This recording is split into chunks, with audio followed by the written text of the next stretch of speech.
Hello friends, क्या आपको ऐसे होता है कि बार बार आपके दिमाग में एक ही टाइप के थॉट्स या विचार आने लगते हैं जिसको आप रोक नहीं पाते हो, और वो आने के कारण आपको एक रेस्टलेसनेस, एक एंग्जाइटी पैदा होती है, या कुछ एक्टिविटीज़ जो आप बार बार रिपीट करते हो जैसे हैंड वॉशिंग हो गया, या फिर आप भगवान को बार बार पूजा करना, बार बार नहाने जाना, बार बार घर का दरवाज़ा चेक करना, या फिर गैस स्टोव चेक करना, तो शायद ये ओसीडी के लक्षण हो सकते हैं। तो चलिए आज हम जानते हैं ओसीडी के बारे में। ओसीडी होता क्या है, उसके लक्षण क्या है, उसका इलाज क्या है। मेरा नाम शिवनारायण खांडरे है, मैं क्लिनिकल साइकोलॉजिस्ट हूँ and I am founder and director of divine love counselling clinic. तो आज हम जानते हैं एग्जैक्टली ओसीडी होता क्या है। तो पहले तो ओसीडी का फुल फॉर्म है ऑब्सेसिव कंपल्सिव डिसऑर्डर।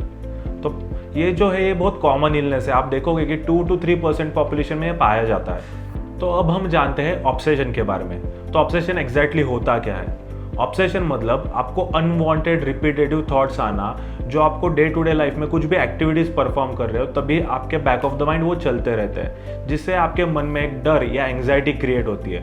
आप उसको कितना भी रोकना चाहो वो रुकते नहीं है। जैसे किसी को बार बार क्लीनिंग का थॉट आता है कि मेरे ऊपर बहुत जर्म्स है, मेरे बॉडी पे जर्म्स है, तो वो बार बार वो क्लीनिंग के थॉट्स में एंगेज रहते हैं। फिर उसके बाद किसी को भगवान के बारे में बुरे थॉट्स आने लगते हैं, कि सेक्सुअल थॉट्स आने लगते हैं, या फिर किसी को ऐसे मन में बार बार ऐसे लगता है डोर क्लोज करने के बाद भी कि डोर खुला है, या फिर किसी को ऐसे लगता है गैस स्टोव भी खुला है, तो वो बार बार रिपीटेटिव थॉट्स आते हैं। तो वो रोकना चाहते हैं पर वो हो नहीं पाता है। तो वो थॉट से हम डाइवर्ट होने के लिए कुछ ऐसे एक्टिविटीज़ करते हैं जिसको हम कंपल्सिव बिहेवियर बोलते हैं। तो एग्जैक्टली कंपल्सिव बिहेवियर होता क्या है। किसी को थॉट आता है कि उनके बॉडी के ऊपर जर्म्स है, तो वो क्या करते हैं, बार बार हैंड वॉशिंग करते हैं या बार बार नहाने जाते हैं। उसको हम कंपल्सिव बिहेवियर करते हैं, और वो दिन में मल्टीपल टाइम्स होता है। किसी को 10 बार होता है, किसी को 15 बार होता है। उसके बाद आता है जैसे डोर चेकिंग या रीचेकिंग।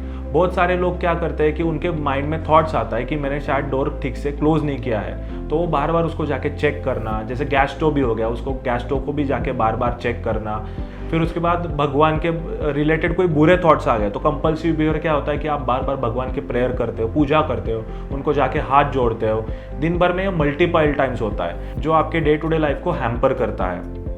जैसे कि आप सोशल एक्टिविटीज़ में भी गए, जैसे आप बस में ट्रैवल कर रहे हो या आप कोई सोशल पब्लिक ट्रांसपोर्ट यूज़ कर रहे हो, तो उसमें क्या होता है कि आपको लगता है कि उसके सीट्स के ऊपर जर्म्स है, आपको कभी कभी उसके इमेजेस भी दिखते हैं, तो आप क्या हो जाता है, उससे आपका एंग्जाइटी बढ़ जाता है। या कभी आप पब्लिक टॉयलेट में चले गए या कभी मंदिर में चले गए, तो आपको ये सारे थॉट्स आने लगते हैं, तो आप ऑटोमेटिकली उससे डिस्टर्ब होने लग जाते हो और सोशली विड्रॉ हो जाते हो।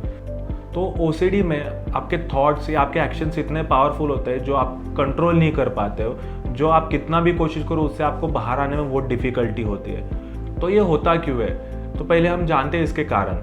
अगर आपके ब्रेन में सेरोटोनिन लेवल अगर कम हो गया तो आपको ओसीडी होने के चांसेस हो जाते हैं, या आपके फैमिली में अगर किसी को हिस्ट्री थी तो शायद आपको ये बीमारी हो सकती है। तो अब हम इसके ट्रीटमेंट जानते हैं। तो पहले तो आप प्राइमरी बेसिस पे मेडिकेशन स्टार्ट कर सकते हो, जो आप एक साइकियाट्रिस्ट से प्रिस्क्राइब कर सकते हो। वो आपको एंटी ऑब्सेसिव देंगे, जिससे आपके सिम्टम्स थोड़े से कम हो जाएंगे।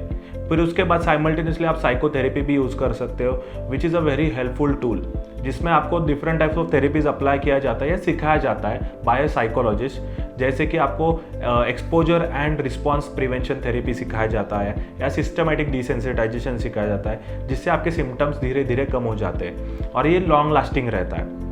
तो अगर आप साइकोथेरेपी और मेडिकेशंस हैंड इन हैंड लोगे तो आपको इसका बहुत लॉन्ग टर्म के लिए बेनिफिट दिखेगा। और अगर आप में से कोई इस बीमारी से सफ़र कर रहा है तो आपको डरने की ज़रूरत नहीं है, क्योंकि ये बीमारी जो है ट्रीटेबल है। अगर आप इसके लिए राइट स्टेप्स उठाते हो, राइट ट्रीटमेंट लेते हो, फिर वो साइकियाट्रिस्ट की और साइकोलॉजिस्ट की, तो ये आपको लॉन्ग टर्म बेनिफिट दे सकते हैं। अगर इसके अलावा और कुछ आपको इन्फॉर्मेशन लगती है तो आप हमें कमेंट कर सकते हो, और आपको अगर और इन्फॉर्मेटिव वीडियो चाहिए तो आप हमें सब्सक्राइब कीजिए, लाइक कीजिए, शेयर कीजिए। Thank you.